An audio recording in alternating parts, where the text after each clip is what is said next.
Have you ever kept a family secret for decades? I won't ask what, just curious. It's strange how silence can sound louder than any applause.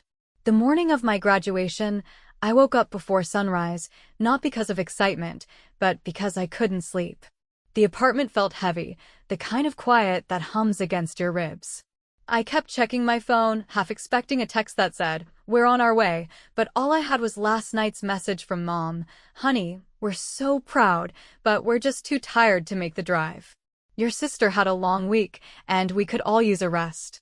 I stared at the words until they blurred. Too tired. That was the official reason my parents couldn't show up to the biggest day of my life.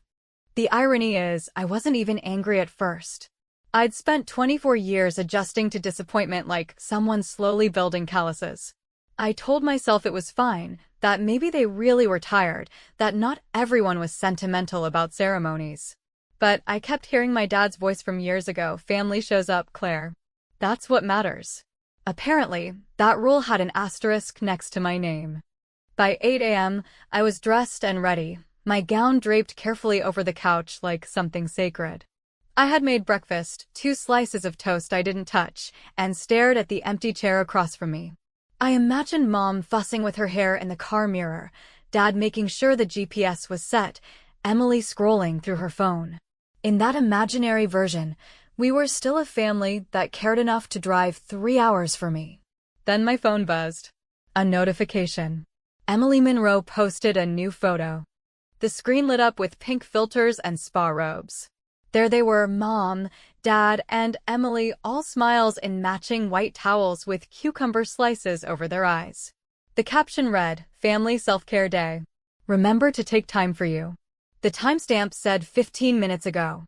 I stared at it for a long time. I didn't cry. I didn't scream. I just laughed, the kind of laugh that cracks somewhere deep in your chest.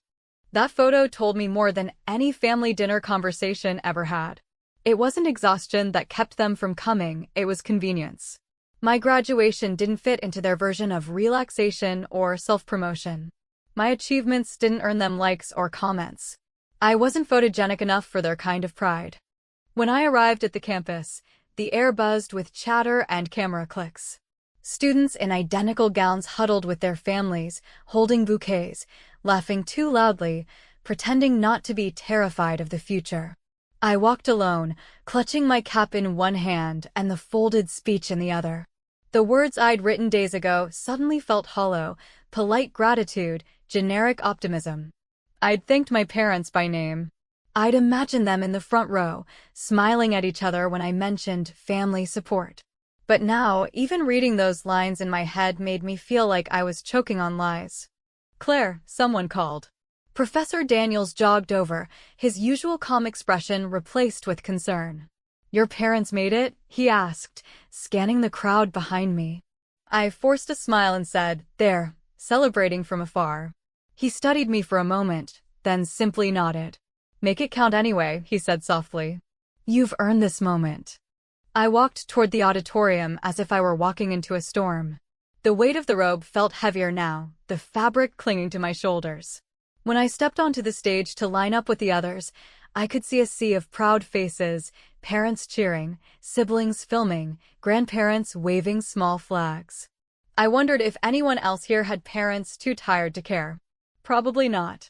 Then, as I waited for my name to be called, I glanced again at my phone. Another notification. Emily Monroe posted a story. Against my better judgment, I opened it. This time it was a video, Emily laughing in a hot tub, the faint sound of Mom's voice in the background saying, "Oh, you look beautiful, honey." I almost dropped the phone. Beautiful. That word used to be mine once, back when I was 5 and brought home my first drawing. Mom had said, "You're my little artist." Then Emily learned to dance, and I became the smart one, which is parental code for the one we don't need to compliment. My fingers tightened around the phone until my knuckles went white. I turned off the screen and slipped it into my pocket. My heartbeat steadied, my breathing evened out. The emptiness in my chest began to transform into something colder, sharper focus. When the dean tapped my shoulder and whispered, "You're up soon," I nodded, almost serene. I wasn't going to cry or beg for attention. I was done trying to earn what should have been freely given. I thought about that spa photo, the robe, the smiles, the word family used like a hashtag, and something inside me clicked into place. This speech, the one I'd rehearsed 100 times in front of a mirror, suddenly wasn't for them anymore. It wasn't even for me. It was for every kid who sat alone on their big day because someone else's tired mattered more than their pride. I would still thank my parents, but not in the way they expected. As I stood at the edge of the stage, waiting to be called, I whispered to myself, "For everyone who didn't come, this one's yours." The words tasted like truth. The applause around me rose and fell, names blurred together, and when they finally announced mine, I smiled. Not because they were here to see it, but because they weren't. Somewhere out there, Mom and Dad were clinking glasses of cucumber water, Emily was laughing for her followers, and I was walking into a spotlight they never thought I'd claim without them. And when my hand touched the podium, I already knew they would regret missing this. Not today, but soon. If a family is a stage where everyone is handed a role before they even understand the script, then mine cast me as the dependable understudy who knows all the lines, shows up on time, and never gets the spotlight unless the lead loses her voice. Which Emily never did because she was born with a microphone stitched into her aura and a spotlight that follows her into the kitchen, into the mall, into every room where my achievements quietly folded themselves and waited to be noticed, which is how you end up standing in a graduation robe feeling like a well-trained ghost that remembers to applaud on cue. I learned early that the currency in our house wasn't kindness or curiosity but attention, and attention flowed toward whoever made the noise that could be photographed, which meant dance recitals, glitter makeup, and the annual pageant of "Look at Our Girl" posts that collected hearts like seashells on a tourist beach, while my science fairs and debate wins were relegated to the family fridge until the magnet slid and the certificate fell behind the oven, where Dad would tell me, with a smile that kept the peace, that he was proud of my brains because brains don't need encouragement, they just work. The story I keep replaying in my head while we wait in the wings is not a tragedy, because tragedies get orchestras and curtains and tears. It's more of a running gag, the kind that makes you laugh because the setup never changes. Like the year Emily forgot to prepare for her SATs and Mom hired a tutor who cost more than our minivan's monthly payment, while I, who had been grinding for months with flashcards and time sections, got a pat on the shoulder and the reminder that you've always been so independent, which was delivered with such wholesome sincerity that I almost thanked her for saving the budget, then went back to my desk and studied harder because that's what the ghost does when the living don't look. The irony is that independence becomes a kind of cage, because when you are so good at not needing anyone, people decide you don't deserve to need anyone, and soon you stop asking, not out of pride, but out of muscle memory. When Professor Daniels told me, during finals week, that I should not hinge my happiness on whether my parents sat in a row with their phones out and their cheeks lifted, I nodded in that polite, agreeable way I use when someone speaks the truth like a proverb you can frame over a fireplace, and still I printed 2 extra programs and clipped them to the spare seats I had visualized, the way you set a table for guests who swear they'll come if the traffic clears. I had even written a line in the speech, an earnest, tender sentence about late-night talks with Dad and Mom's pep texts, that now reads like fiction written by someone who wanted to believe her own cover story. Which would be funny if it didn't taste like tin in my mouth.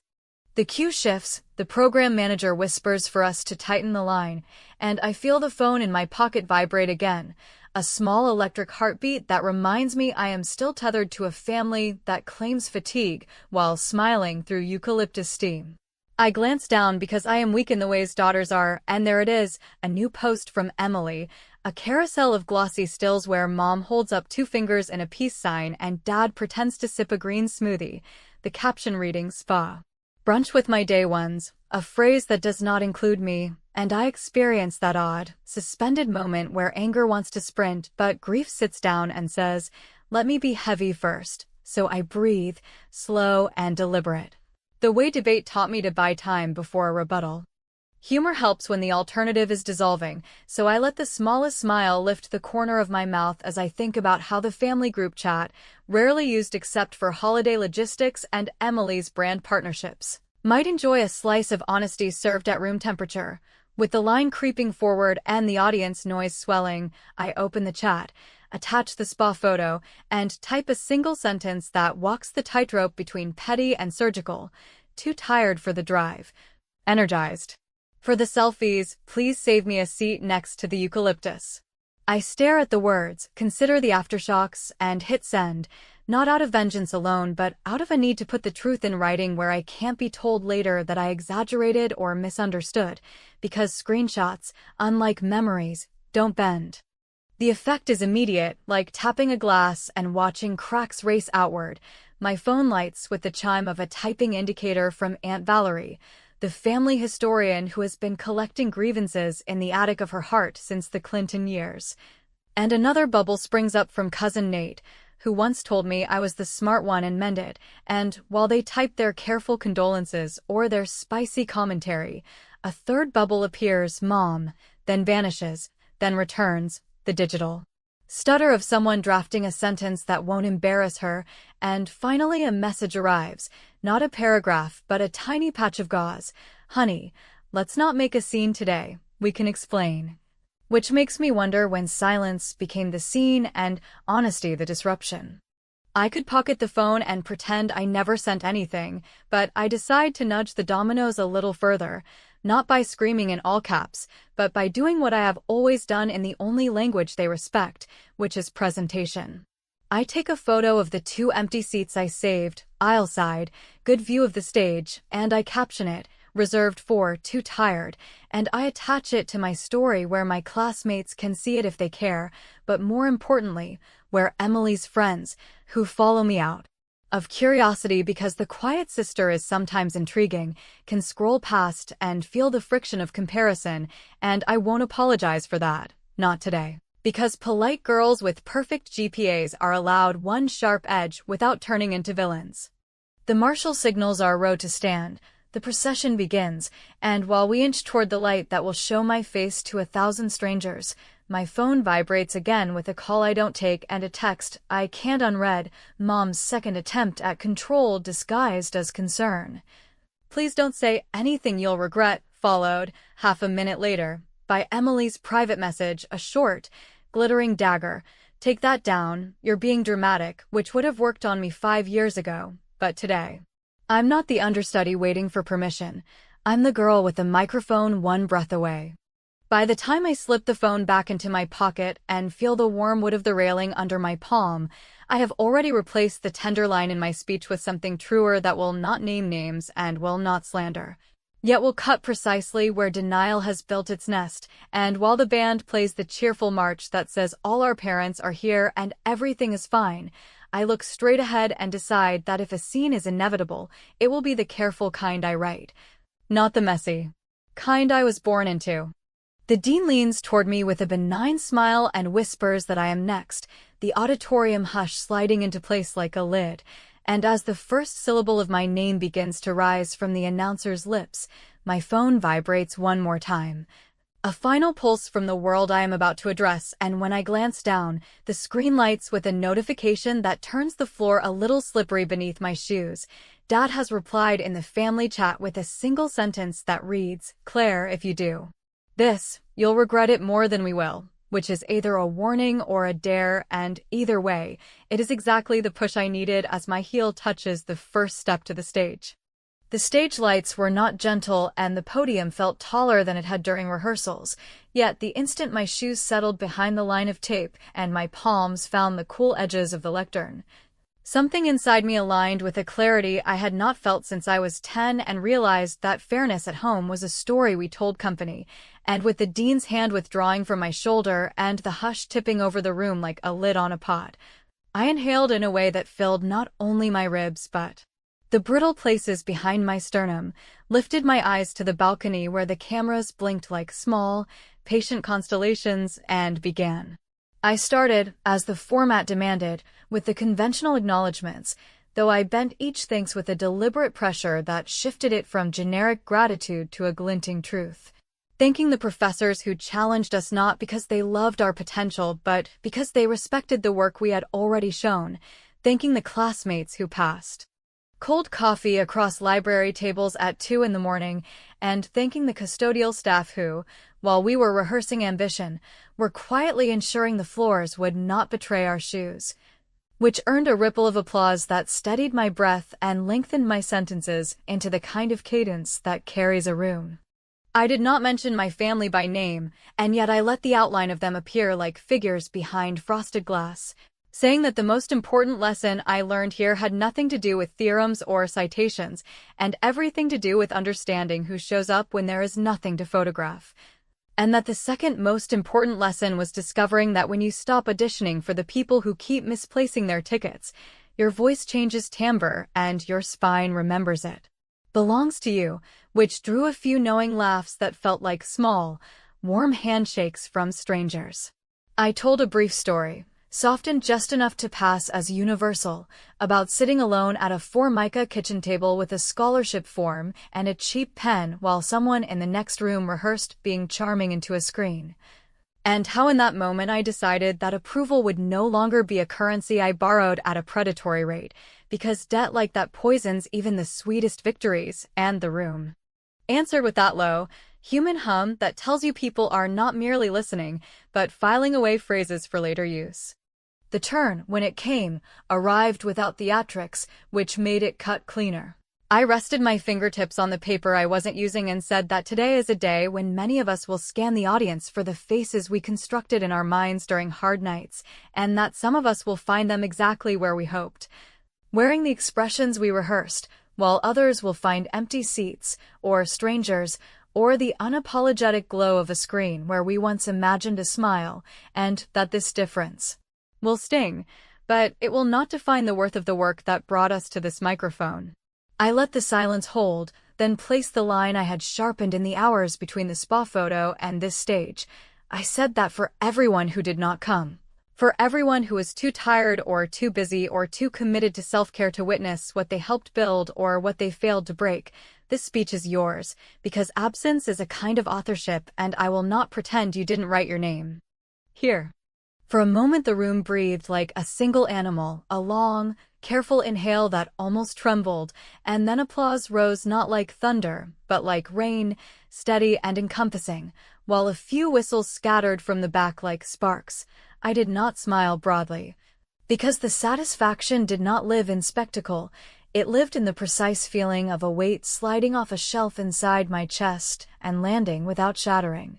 I closed by talking about what comes next, not the postcard version, but the messy truth that success smells like reheated leftovers and sometimes feels like absolute doubt, that the best things we build may be invisible for long stretches, and that we will often be tempted to trade our direction for someone else's applause, and I said I hope we won't.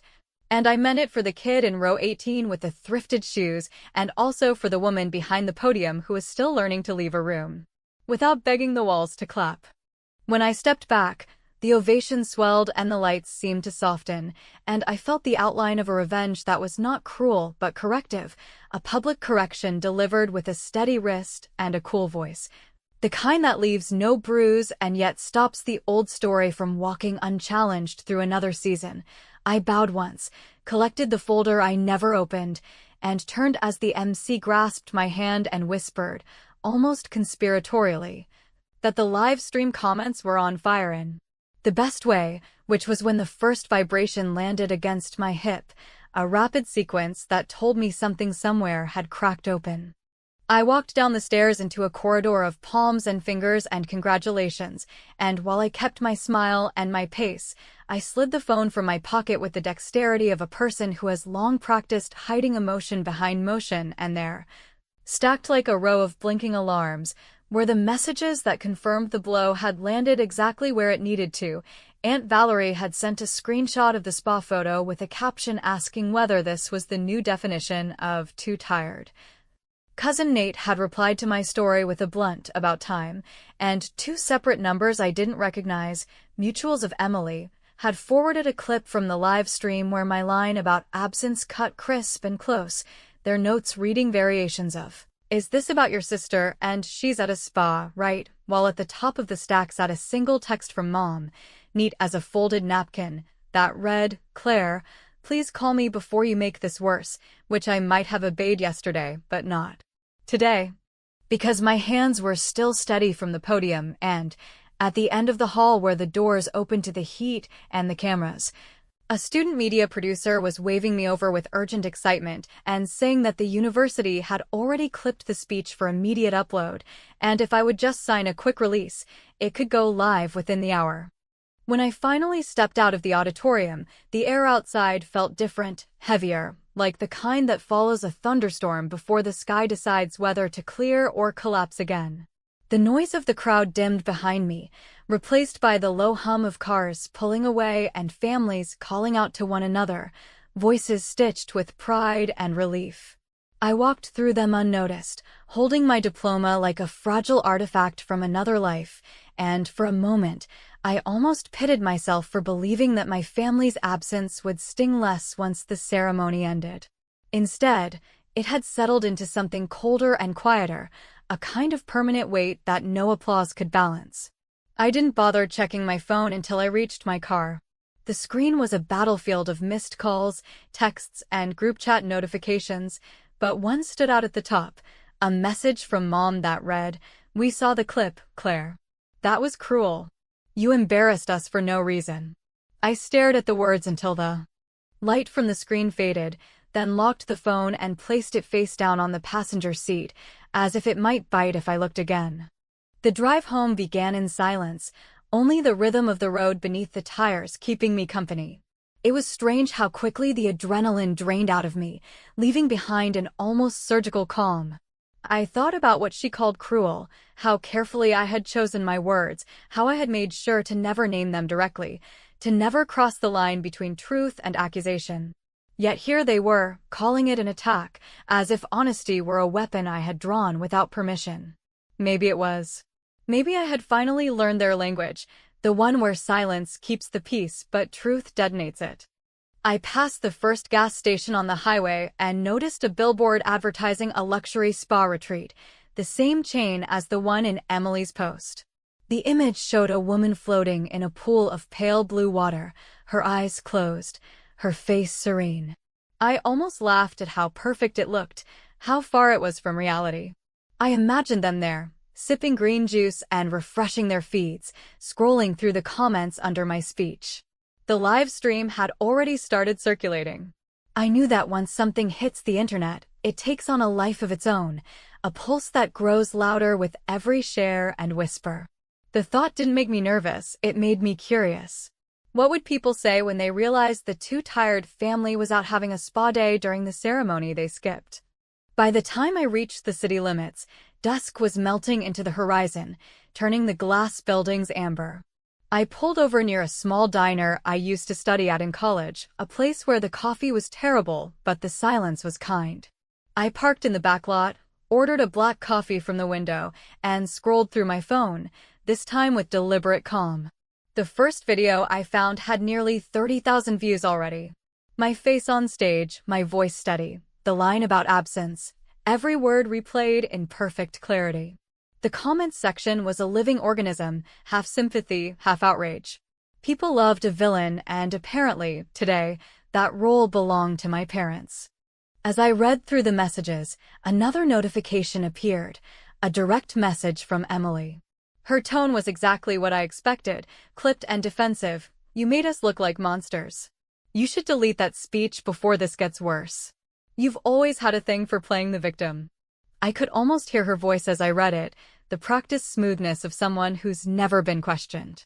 I typed a reply, deleted it, then typed another, slower this time. "Don't worry. You don't need to delete anything.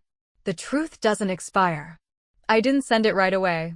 I wanted her to see it when it hurt the most, not when she was still pretending to be calm. When I started the car again, I realized I was only a few blocks from the salon Emily loved, the one where she tagged herself weekly like it was a temple of self-worth. The sign was still glowing, pink and spotless, against the falling dark. Without planning to, I turned into the lot. Her car was there. White, spotless, expensive, as always. Through the glass front, I could see her sitting with a friend, scrolling her phone, her face tightening in flashes. Maybe she'd already seen the comments turning against her.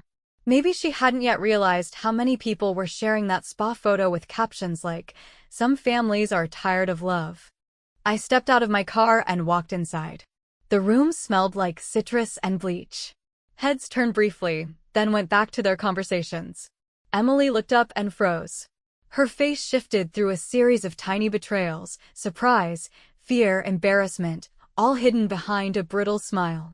"What are you doing here?" she asked, her voice barely above a whisper. I looked at her phone, saw my face reflected on the screen from one of the viral clips, and said evenly, "Congrats on your self-care day. You went viral too." Her friend looked down, pretending to check her nails. Emily blinked, then exhaled sharply, as if she'd been holding her breath since the first comment appeared. "You think this makes you a hero?" she asked, her tone cracking just enough to betray the panic underneath. I didn't answer. I just stepped closer, leaned down slightly, and said, "No, Emily. It makes me visible." Then I turned and walked out, leaving her in the silence she used to give me. By the time I reached my car, the night had settled in completely. I could see the reflection of the salon's pink sign in the windshield, flickering faintly like a wound that wouldn't close. I sat there for a long time, not to enjoy the satisfaction but to understand it, to study the shape of revenge when it finally arrives and realize it doesn't roar, it hums. My phone buzzed again on the seat beside me. Another message from Mom. This one read, "You've made a scene, Claire. I hope it was worth it." I thought about replying, thought about explaining that it wasn't a scene, it was a mirror. But I didn't. I just turned the ignition, drove off into the dark, and let the road swallow the last traces of their voices behind me. 2 hours after I walked out of the salon with the citrus stings still clinging to my sleeves and the aftertaste of a victory I had never planned but somehow trained for all my life. The sky deepened into that blue-black band where streetlights start behaving like opinions, bright, insistent, and not always helpful, and I pulled into the lot outside the strip mall where Emily's favorite beauty temple gave way to a row of ordinary errands. Because despite the filtered mythologies people build around themselves, life insists on placing us between a dry cleaner and a hardware store when the plot turns, and there she was, leaning against the hood of her immaculate white car with her phone clutched like a buoy in a riptide, tears carving fast. Shiny tracks that her makeup could not disguise, her mouth forming words I couldn't hear, but recognized anyway. How, why, not fair. I parked a few spaces over and sat for a full minute with the engine off, not because I feared what would come next, but because I wanted to feel it with the volume turned all the way up, the quiet thud of consequence, the strange calm that arrives when you stop being the family's understudy and start playing your own role without permission slips or apologies. The notifications had multiplied while I drove, and as I scrolled, I could see the shape of the storm more clearly. The university media team had posted my speech with an unadorned caption and a timestamp, which gave it the clinical authority of a court record rather than the sugar rush of a meme. Classmates were sharing the clip with notes that ranged from tender to surgical. 2 local outlets had aggregated the story into those odd little news bites that sit between weather and sports. Valedictorian thanks, those who didn't come in pointed speech, and the comments, while messy, held a through line that felt both comforting and a little frightening, because there is a force in collective recognition that can heal or scorch. And tonight it was doing a bit of both. I saw, buried in the stack, a message from Dad that combined faux maturity with a pinch of menace. "Your mother is very upset. You need to think carefully about how you want to be remembered in this family," to which I did not reply, because the family history book he kept referencing had too many blank pages with my name penciled in the margins, and I had just learned to write in ink. When I finally stepped out, the air carried that faint metallic scent strip mall nights always have, the mix of ozone from the nail salon vents and hot asphalt that remembers every summer argument, and I walked toward Emily without rush or theater, just the steady pace of someone who has nothing left to audition for. She looked up the way people do when the person they've been rehearsing speeches for actually arrives, eyes narrowing, voice already calibrated for pity if that would work or for offense if that would get traction, and she started with the line I expected. "You've humiliated me. You've humiliated Mom," as if humiliation were a meteor that arrived from outer space and not the predictable weather that follows seasons of selective love. I told her, gently but with the sharpness of cut glass, that I had not published anything that wasn't true, that the absence was real, that the word tired was theirs, and that the photo ops were theirs too, and if the world didn't like the collage, maybe the lesson wasn't about my editing, but their choices. She tried the old framework, "You always wanted attention, you just hid it under grades," and I almost laughed, not because it was clever, but because it revealed the exact misunderstanding that raised me. I explained that wanting to be seen by the people who raised you is not a vanity project, it is a human reflex, the way plants turn toward windows without needing applause for photosynthesis, and that after enough seasons of shade, a plant will seek any slit of light, and sometimes that slit is a microphone. Her face crumpled then, not in shame, not yet, but in recognition, and the tears took on a different tempo, slower, heavier, the kind that forces you to breathe around them, and she asked, in a small voice I remembered from childhood, whether there was anything she could post that would fix this, which was the funniest and saddest sentence of the night.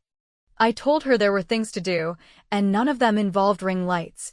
She could start by calling me without an audience and asking a question that didn't have her at the center. She could ask Mom to stop grading affection on a curve that always lifts the child who sparkles and lowers the one who works. She could admit that some of her confidence was subsidized by a family economy that loaned attention at zero interest to the loudest bidder. And she could, for once, stand in front of our parents and say something that costs her, which in our house would be the equivalent of knocking down a load-bearing wall. She nodded and shook her head at the same time, that human glitch that means the heart knows before the brand strategy does, and a minute later she was crying fully, hands open, phone face down, mascara surrendered, the pink neon bouncing off the hood of her car like a cheap halo that knows it has been outed as plastic. Across the lot, my own phone vibrated with a different kind of message, one that sliced through the noise with the clean authority of a letter pressed on heavy paper. An email from the graduate fellowship director with a subject line so spare it felt like a held breath. Offer, and a body text that, while brief, carried the weight of rooms I've wanted to enter since I was old enough to understand that books are keys and patience is an engine, and I stood there between the salon's sugar smell and the hardware store's dusty bins and felt, not triumph exactly, but a reorientation, the compass needle finally pointing somewhere that was not defined by a family seating chart. I walked Emily to the driver's side and told her she should go home and try something none of us have practiced: silence that is not punishment, listening that is not a setup, and I promised, not as a saint, but as a person who has fought her way out of the underscored footnote, that I would answer if she called me tomorrow with a real sentence and not a script. She asked whether I hated them, whether the speech was a goodbye disguised as a thesis, and I told her the truest thing I own tonight, which was that I didn't know yet, because anger is a terrible cartographer and love sometimes draws maps that skip roads you need. When she finally pulled out, tail lights soft and steady like a pulse returning to normal, I sat on the low concrete curb and let the email glow against my palm while the lot emptied around me, and I realized that the revenge I thought I wanted, applause loud enough to drown out the old hierarchy, had quietly evolved into something quieter and much less photogenic, the power to walk away without slamming the door, to build a future that does not need their caption to exist, to allow the unanswered questions to do the work that answers sometimes ruin. I drove home under a sky that had surrendered tonight without drama, the radio low, the phone finally silent, and when I reached the first red light on Maple, I whispered the line I hadn't dared include in my speech because it belonged to this private hour and not to the live stream. Some people only notice they ever had you when the crowd is clapping for you alone, and some nights, when the road is empty and your hands are steady, you notice it too and decide not to turn back, even if the map still shows their house at the center.